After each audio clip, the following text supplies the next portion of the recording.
Najveća prijevara je HRT.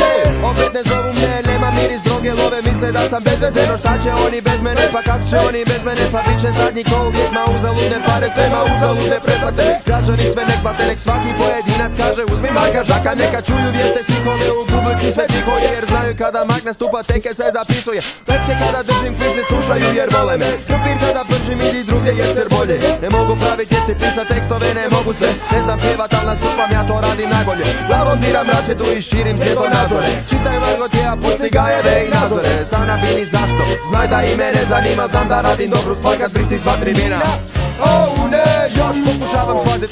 Oh ne, još račune trebam platit. Da uzmu Žaka, mjesto mene, da za pobjedu živo im se. Oh ne, još pokušavam shvatit. Oh ne, još račune trebam platit. Da uzmu Žaka, mjesto mene, da za pobjedu živo im se.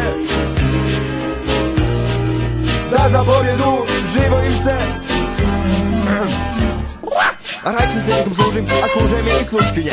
Iako jesu zgodne, ispostavlja se da su muške sve. Ah, te Tajlanđani točnije možda imaju surnu, ali osobnosti su slični. Izgledaju moćnije kad je nož pun kokaina, no ne treba meni stimulans da udovoljim svima. Minuta šutnje, pa padne jedna rima, ljudi su u šoku i osjećam da nešto ne štima.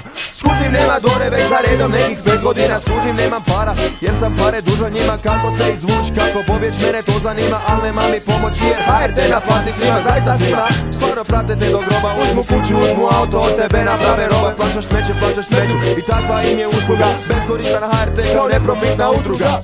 Oh ne, još pokušavam shvatit. Oh ne, još račune trebam platit. Da uzmu Žaka, mjesto mene, da za pobjedu živo im se. Oh ne, još pokušavam shvatit. Oh ne, još račune trebam platit. Da uzmu Žaka, mjesto mene, da za pobjedu živo im se. Da za pobjedu živo im se.